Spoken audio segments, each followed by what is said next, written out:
The U.S. Department of Commerce plans to develop a space safety system to track satellites orbiting the Earth.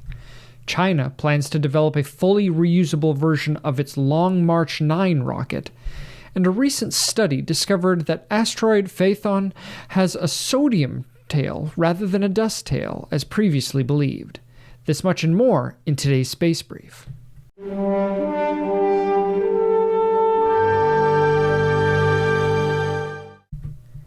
Hello and welcome to the Undiscovered Country. I am your host, Bryant A.M. Baker. Today I'll present the top 5 most important things happening in the world of space. Let's get started. Number 5. The U.S. Department of Commerce is currently developing a space safety system to track the increasing number of satellites orbiting the Earth. The department is looking to use data from the U.S. Department of Defense to help with this task, and the DoD currently tracks thousands of objects in space and has extensive experience in space situational awareness. The Commerce Department's space safety system will focus on providing warnings for potential collisions in space and will be the first of its kind to be created in the U.S. The system will use data from a variety of sources, including satellite operators, to provide real-time information about objects in space. The system is set to be created in 2 phases. The first phase will rely heavily on the DoD's data to provide initial space situational awareness.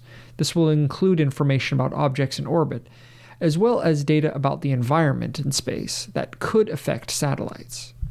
The second phase will focus on enhancing the system's capabilities, including improving the accuracy of tracking and providing more detailed information about objects in space. The Commerce Department is also looking to partner with other countries to expand the system's capabilities and create a more comprehensive global space safety network.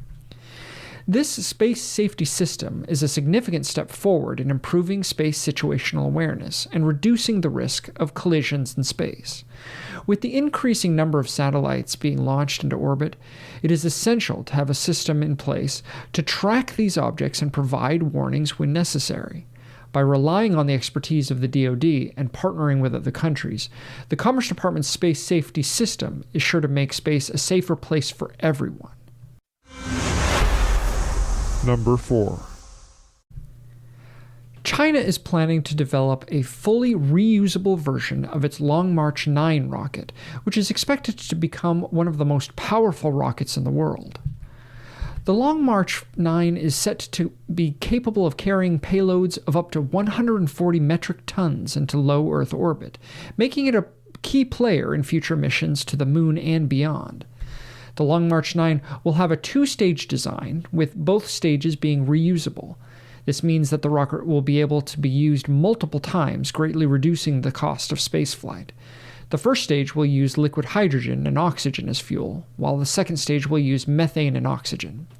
The use of these fuels will make the Long March 9 more environmentally friendly than current rockets being used in China. The Long March 9 is still in the design phase, and it is expected to be launched for the first time in 2030. China's space agency is also planning to build a new launch site on Hainan Island, specifically for the Long March 9 rocket. The development of a fully reusable rocket is a significant step forward in space exploration, as it will make space travel more affordable and accessible. It will also reduce the amount of space debris in orbit around the Earth, as the rocket can be retrieved and reused instead of being discarded after a single launch.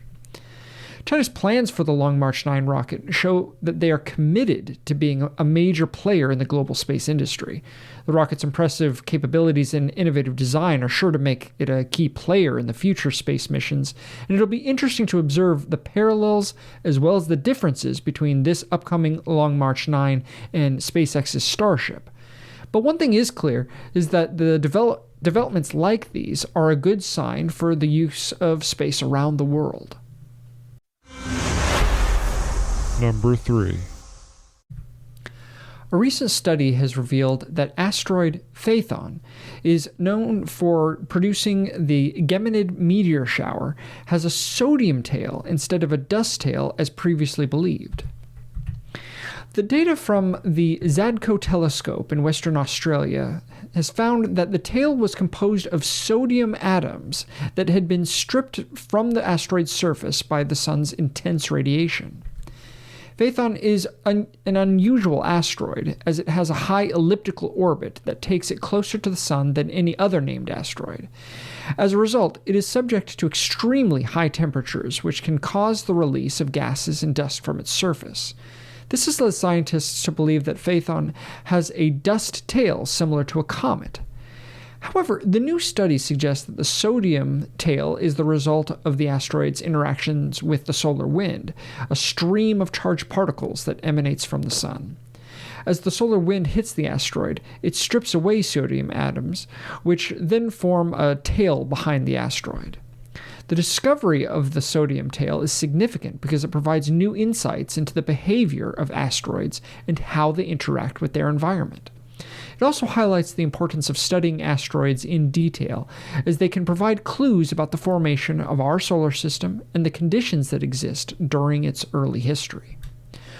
Overall, the study is a fascinating example of how new observations can challenge existing assumptions and lead to new discoveries.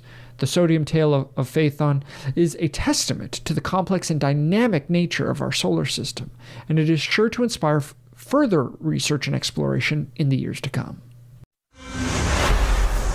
Number 2. The U.S. Department of Defense is exploring the possibility of creating a commercial space reserve to provide additional launch options for national security payloads.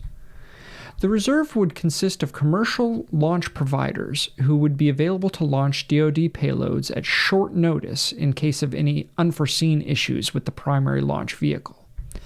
The concept of a commercial space reserve has been around for several years, and the DoD is now considering various options to make it a reality. One option being considered is to have a pool of commercial launch providers who would be pre-qualified to launch DoD payloads, with contracts awarded on an as-need basis. Another option is to create a dedicated reserve of commercial launch vehicles, which would be maintained and operated by the DoD.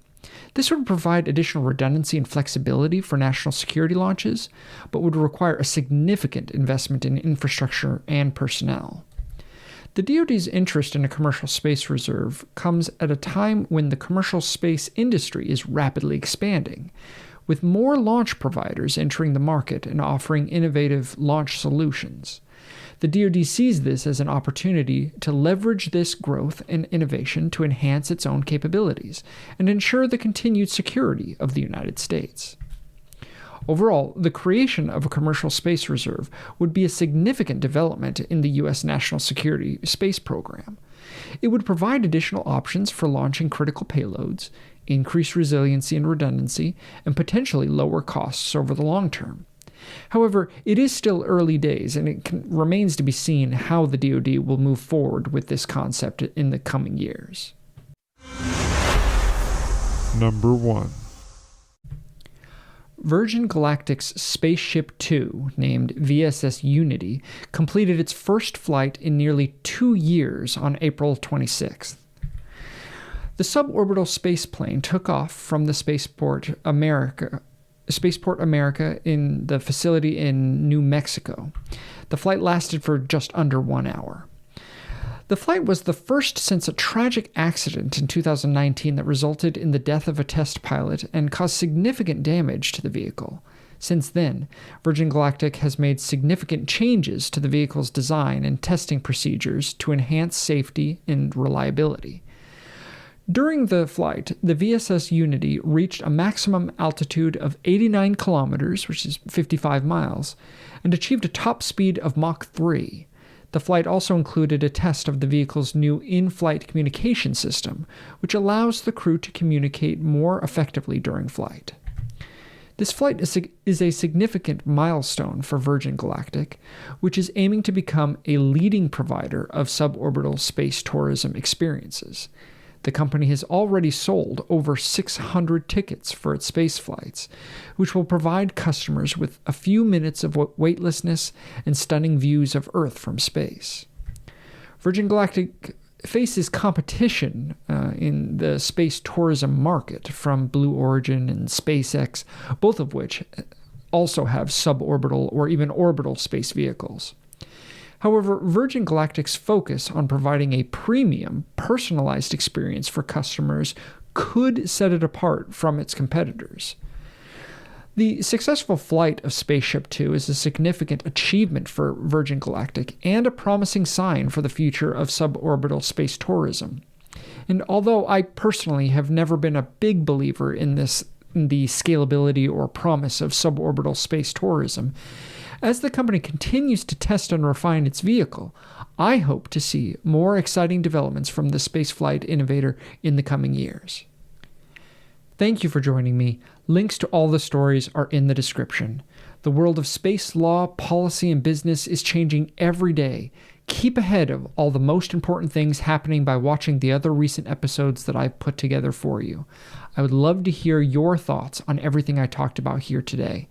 If you feel like this information has been helpful for you, please consider giving it a like or a rating and subscribing and following the content. I'm honored to be a part of this community of citizens in this undiscovered country of ours, and I'll see you again next time.